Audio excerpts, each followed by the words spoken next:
அனைவருக்கும் வணக்கம். இது உங்களுக்கு ஒரு கிளாசிக் கிச்சன். இன்றைக்கி நம்ம பார்க்க போகிற ரெசிபி ரொம்ப சிம்பிளான அதே சமயம் ரொம்ப டேஸ்டியான மஷ்ரூம் பிரியாணி. வாங்க எப்படி செய்யலாங்கிறத பார்க்கலாம்.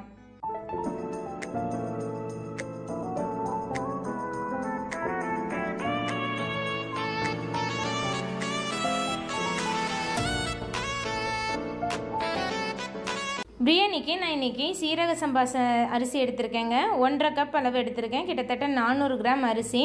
இதை தண்ணி விட்டு ஒரு 20 நிமிஷம் போல் ஊற வச்சுக்கோங்க. ரொம்ப அதிக நேரம் ஊற தேவையில்லை.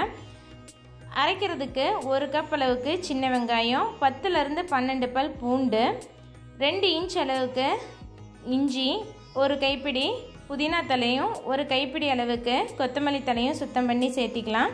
கூடவே 3 பச்சை மிளகா காரத்துக்காக சேர்த்து இதெல்லாம் தருன்னு அரைச்சி எடுத்து வச்சுக்கோங்க. மசாலா பவுடருக்கு 3/4 டீஸ்பூன் அளவுக்கு வர கொத்தமல்லி, 1/2 டீஸ்பூன் மிளகு, 1/2 டீஸ்பூன் சீரகம், 1/2 டீஸ்பூன் அளவுக்கு சோம்பு, ஒரு ஸ்டார் அனீஸை உடச்சி சேர்த்திக்கலாம். 4 துண்டு பட்டை, ஒரு மராட்டி மொக்கு, 7லேருந்து 8 கிராம்பு, 4 ஏலக்காய், கொஞ்சமாக கல்பாசி, ஒரு பிரியாணி இலை அதையும் நல்லா உடச்சி சேர்த்திக்கோங்க. ஒரு துண்டு ஜாதிபத்திரி, 10லேருந்து 12 முந்திரி, இதெல்லாம் சேர்த்து தண்ணி இல்லாமல் நல்லா பவுடராக நைஸாக அரைச்சி இதையும் தனியாக எடுத்து வச்சுக்கலாம். காளான் நான் இன்றைக்கி 400 கிராம் எடுத்துருக்கிறேன்.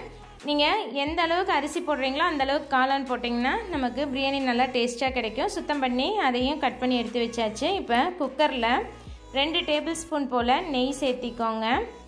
நெய் பாதியும் எண்ணெய் பாதியும் விட்டு தாளித்து விட்டுக்கலாம். இல்லைன்னா உங்களுக்கு ஃபுல்லாக நெய்லேயே கூட தாளிச்சிக்கோங்க. எண்ணெய் 2 டேபிள் ஸ்பூன் விட்டு நல்லா சூடானதுக்கப்புறமா நம்ம அரைச்சி வச்சுருக்க வெங்காய பேஸ்ட் ஃபஸ்ட்டு ஆட் பண்ணிக்கலாம். நான் இதில் இஞ்சி பூண்டு எல்லாமே ஒன்றா போட்டு அரைச்சிருக்கேன். நீங்கள் இஞ்சி பூண்டு தனியாக பேஸ்ட்டாக வச்சுருந்தீங்கன்னா அதை கூட ஆட் பண்ணிக்கலாம்.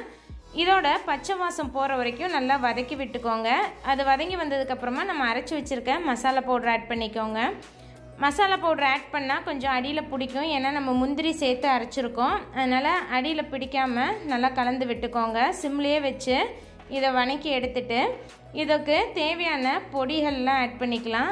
காரத்துக்கு நம்ம 3 பச்சை மிளகாய் ஆட் பண்ணோம். அதனால் 1.5 டீஸ்பூன் அளவுக்கு வர மிளகாய் தூளும் 1/2 டீஸ்பூன் மஞ்சள் தூளும் சேர்த்திட்டு தேவையான அளவுக்கு உப்பு சேர்த்திட்டு நல்லா கலந்து விட்டுக்கோங்க.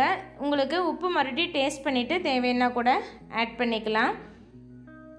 இந்த மசாலாவோட பச்சை வாசம்லாம் போய் நல்லா வாசமாக வரும். நெய்யில் வறுத்து வரும்போது நல்லா வாசம் கொடுக்கும். எல்லாம் ஒன்றா கலந்து வந்ததுக்கப்புறமா இது கூட நம்ம வெட்டி வச்சுருக்க காளான் ஆட் பண்ணிக்கலாம். காளான் இயற்கையாகவே தண்ணி விட்டு வருங்க வேக வைக்கும்போது. அதனால் நம்ம காளான் கலந்து விட்டுட்டு மூடி வச்சு ஒரு 5 நிமிஷம் வேக வச்சோம்னா அதில் இருக்க தண்ணி எல்லாம் வெளியே நல்லா வெந்து வந்துடும். மூடி போட்டு சிம்லேயே 5 நிமிஷம் வைங்க. அதில் இருக்க தண்ணி எல்லாம் வெளியே வேக ஆரம்பிக்கும். இது கிட்டத்தட்ட ஒரு 8 நிமிஷம் விட்டிங்கன்னா காளான் நல்லா பஞ்சு போல் வெந்துருங்க. இப்போ மூடி வச்சு ஒரு 4 நிமிஷம் 5 நிமிஷம் வெந்துருச்சு. இதுக்குள்ளே இவ்வளோ தண்ணி விட்டு வந்திருக்கு. கூட ஒரு 3/4 கப் அளவுக்கு தயிர் சேர்த்து நல்லா கலந்து விட்டுருங்க.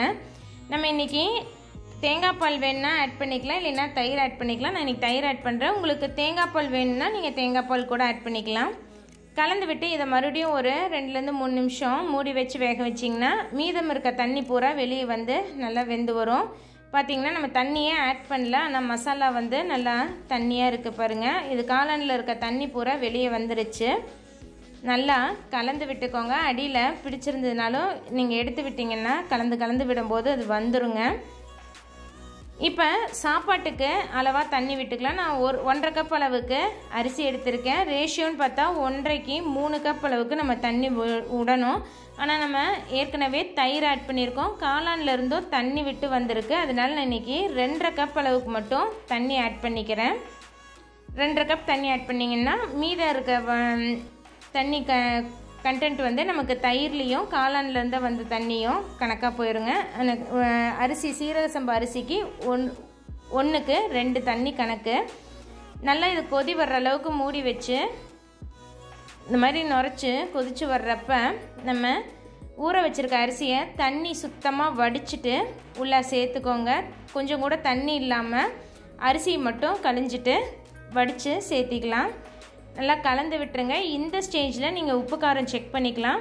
சப்போஸ் உப்பு கம்மியாக இருக்கிற மாதிரி இருந்தால் நீங்கள் உப்பு ஆட் பண்ணிக்கலாம். காரம் கம்மியாக இருக்கிற மாதிரி இருந்தாலும் வரமிளகாய் தூள் ஆட் பண்ணிக்கலாம். நம்ம ஏற்கனவே மிளகு, பச்சை மிளகா, வரமிளகாய் தூள் போட்டிருக்கோம். லெமன் ஜூஸ் வந்து 1 டீஸ்பூன் அளவுக்கு விட்டு கலந்து விட்டுக்கோங்க. லெமன் ஜூஸ் ஆட் பண்ணும்போது நமக்கு சாப்பாடு ஒன்றோட ஒன்று ரொம்ப ஒட்டி குழஞ்சி போகாமல் இருக்கும். உப்பு கொஞ்சம் கம்மியாக இருக்கிறதுனால நான் கொஞ்சமாக உப்பு சேர்த்து கலந்து விட்டுக்கிறேன். காரம் கரெக்டாக இருக்குங்க. நான் சொன்ன மாதிரி மிளகு, வரமிளகாய் தூள், பச்சை மிளகாய் 3ஓட காரமும் சேர்ந்து சுருக்குனே இருக்குது. மூடி வச்சு தண்ணியும் சாப்பாடும் ஃபுல்லாக ஈவனாக கலந்து வர்ற அளவுக்கு வேக வச்சுக்கோங்க. நமக்கு தம் போடுறதுக்கு முன்னாடி அதில் இருக்க தண்ணி பூரா ட்ரெயின் ஆகிடுச்சுன்னா தம் போடும்போது சாப்பாடு உதிராக பொலன்னு வர ஆரம்பிச்சிரும். கடைசியாக மேலே 1 டீஸ்பூன் அளவுக்கு நெய் மட்டும் விட்டிங்கன்னா நல்லா வாசமாக இருக்கும். நெய் விட்டு சிம்லேயே வச்சு நல்லா கலந்து விடுங்க. அரிசியும் உடஞ்சிடக்கூடாது. ஆனால் பாஸ்மதி அரிசியாக இருந்தால் இந்த அளவுக்கு கலந்து எடுத்தீங்கன்னா அரிசி உடஞ்சிரும். இது சீரக சம்பாங்கிறனால அரிசி சின்னதாக தான் இருக்கும். தண்ணி சுத்தமாக சாப்பாடோட கலந்து சாப்பாடு 3/4 பாகம் இதிலேயே வெந்துருங்க. இந்த மாதிரி தண்ணி இல்லாமல் வந்ததுக்கப்புறமா மூடி வச்சு விசில் போட்டு குக்கர் மூடி போட்டு வச்சுருங்க.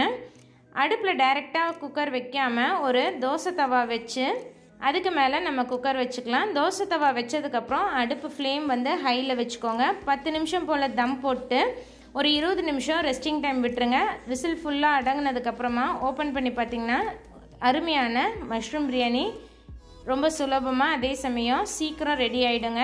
அரை மணி நேரத்தில் இந்த பிரியாணி ரெடி பண்ணிடலாம். குழந்தைங்க சாப்பிடும்போது சாப்பாடும் பிரியாணியில் காளான் மட்டும்தான் இருக்கும். மற்றது எதுவுமே நமக்கு வாய்க்கு வராது. குழந்தைங்களுக்கு பெரிய கஷ்டமே பிரியாணியில் எடுத்து வச்சு சாப்பிட்றது தான். இந்த பிரியாணி குழந்தைங்க கண்டிப்பாக விரும்பி சாப்பிடுவாங்க. குயிக்காக இதோட நியூட்ரிட்டிவ் வேல்யூ பார்த்துடலாம். நான் இன்றைக்கி செஞ்ச அளவுக்கு 4லேருந்து 5 பெரியவங்க தாராளமாக சாப்பிட்ற அளவுக்கு நமக்கு குவான்டிட்டி கிடைக்கும். நான் இங்கே கொடுத்துருக்க வேல்யூ ஒரு போர்ஷனுக்கு உண்டான வேல்யூ தான் உங்களுக்கு கொடுத்துருக்கேன். இந்த வீடியோ உங்களுக்கு பிடிச்சிருந்ததுன்னா லைக் பண்ணிவிட்டு மறக்காமல் உங்கள் ஃப்ரெண்ட்ஸ் கூடயும் ஷேர் பண்ணுங்கள். இது வரைக்கும் எங்கள் சேனல் சப்ஸ்கிரைப் பண்ணலைன்னா சப்ஸ்கிரைப் பண்ணிக்கோங்க. தேங்க்ஸ் ஃபார் வாட்சிங்.